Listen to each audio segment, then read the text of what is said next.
Salut à tous, j'espère que vous allez bien. Aujourd'hui on se retrouve pour une nouvelle petite config, petite, pas si petite que ça, hein, parce que vous allez voir, c'est une très belle config.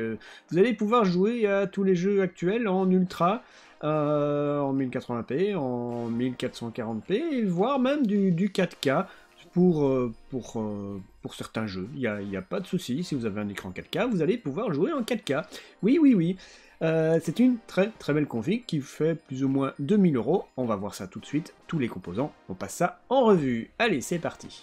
Alors avant de commencer, n'oubliez pas de mettre un maximum de pouces bleus, à vous abonner à la chaîne et activer la petite cloche si ce n'est pas encore fait. On commence par le processeur qui est le Ryzen 5 5600X, qui est un excellent processeur pour jouer. C'est vraiment un très bon processeur.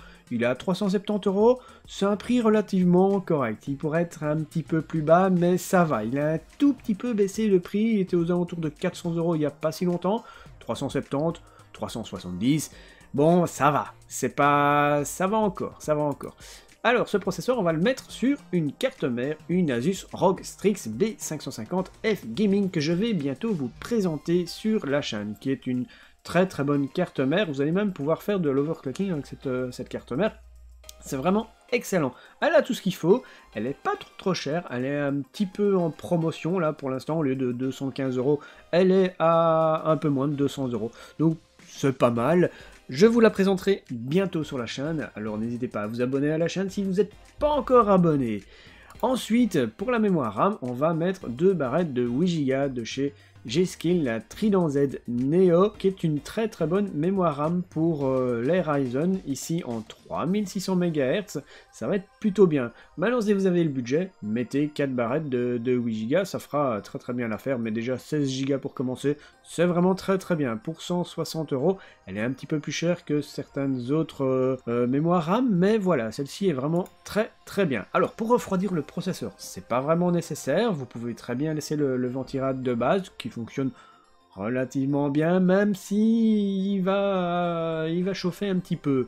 Mais si vous le remplacez par ce beau petit water cooling en 240 mm de chez Cooler Master, et vous allez voir pourquoi j'ai choisi Cooler Master. Eh bien, c'est un très bon water cooling, RGB en plus, donc on aime bien, ça va bien aller avec la config, et le boîtier que je vous ai choisi, vous allez voir, c'est magnifique. Ensuite, le SSD de base, on va mettre un SSD de 480 Go. Vous pouvez mettre un SSD en NVMe si vous avez le budget, ce sera un petit peu plus cher, 15-20 € en plus.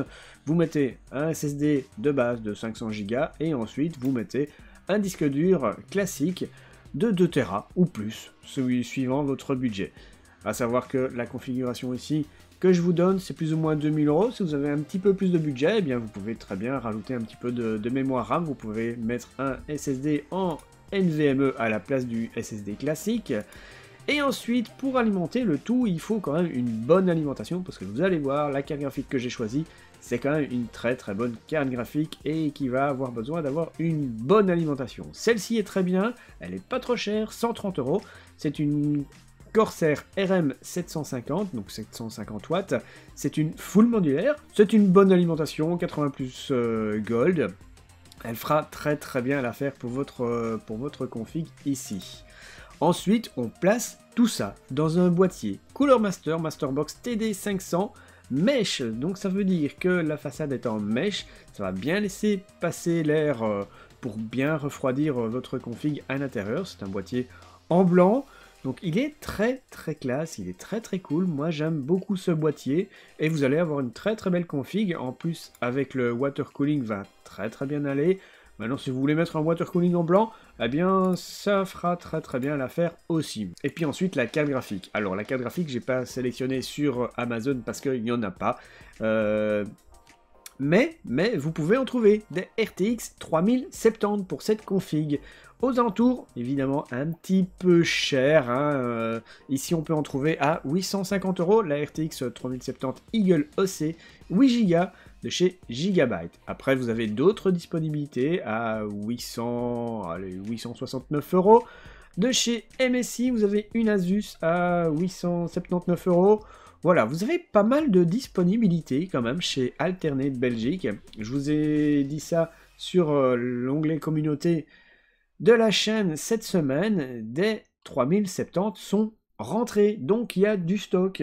Voilà pour cette petite config, bonne config, hein, qui est très bien. Vous allez avoir de très bonnes performances avec cette config. En tout cas, j'espère que vous avez apprécié cette petite config. N'oubliez pas de mettre un petit pouce bleu, à vous abonner à la chaîne comme d'habitude. Et je vous souhaite à tous une bonne journée, bon après-midi, bonne soirée, tout dépendra de quand tu regardes cette vidéo, bien évidemment. Et je vous dis à bientôt. Ciao tout le monde!